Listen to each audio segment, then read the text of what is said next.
He-Man and the Masters of the Universe sold $100 million in toys in its first year. Thundarr the Barbarian sold approximately nothing. And if you've seen both shows, you already know which one was better. That's not a nostalgic take, that's a production history.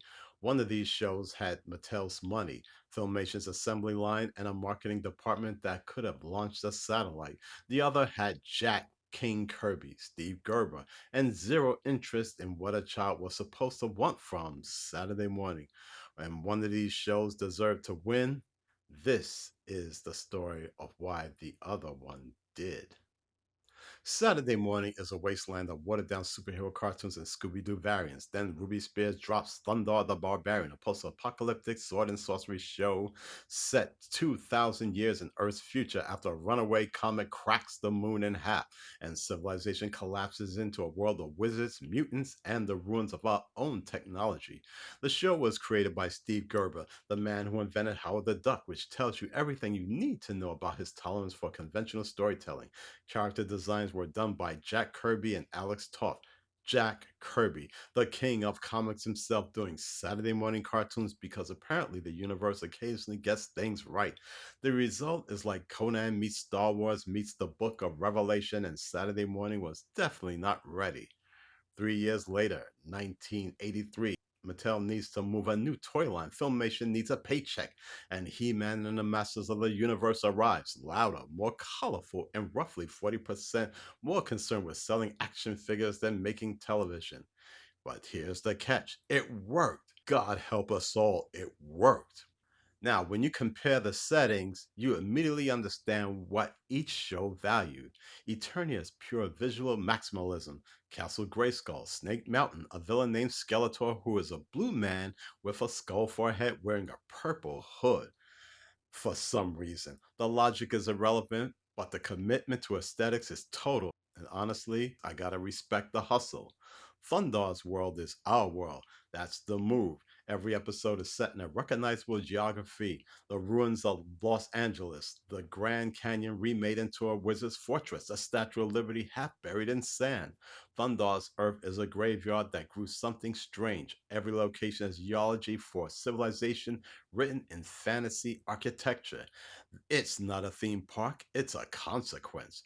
Eternia invites you to play. Thundar's Earths make you feel something. Both approaches work, but only one of them trusts his audience to handle the weight. Now, let's talk about the men holding the swords. Prince Adam is famously the least convincing secret identity in the history of animation. He is He-Man, with blonde hair and a tan. His disguise is a pink vest. Teela, trained warrior, closest friend, presumably not an idiot, never figures it out across 130 episodes. This says something about the show's relationship with narrative consistency. And to keep it 100, the transformation sequence is iconic regardless. By the power of Grayskull hits every time. Filmation knew exactly how to make a moment, even when they weren't particularly interested in making a story. Thundarr is different, a former slave free from the wizard Sabian, now wandering a broken world with his sun sword, his ally Princess Ariel, and his companion Ukla the Mock, who is large, furious, and emotionally expressive in ways the show around them occasionally isn't. Thundarr is angry. He has a reason to be angry. He-Man is noble. He-Man exists to demonstrate that the universe is basically fine if you're strong enough. These are different philosophies wearing similar shoulder pads. Now we're getting to the legacy argument and why the show that lost commercially is the one that actually mattered. Just give me 2 more minutes and I'll explain how it gets even weirder. He-Man ran 130 episodes in 2 years.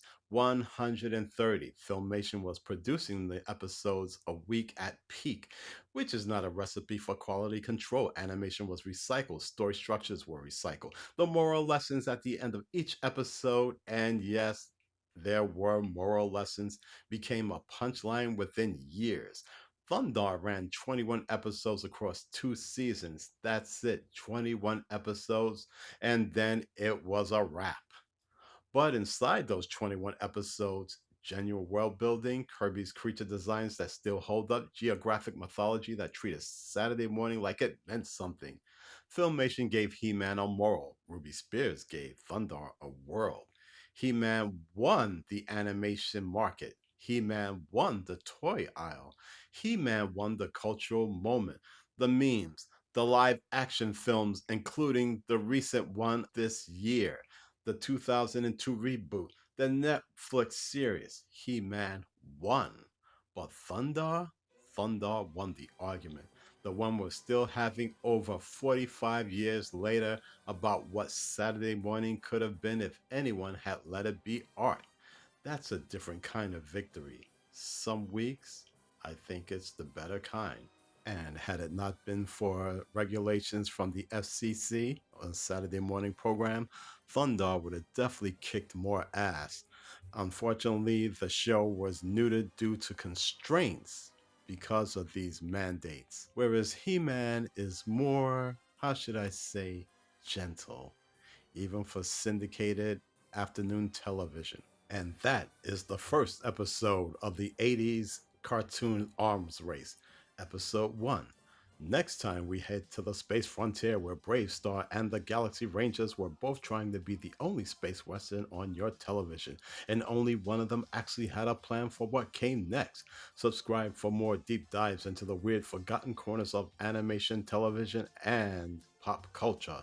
Drop your allegiance in the comments, Castle Grayskull or the Sun Sword. I promise I won't judge.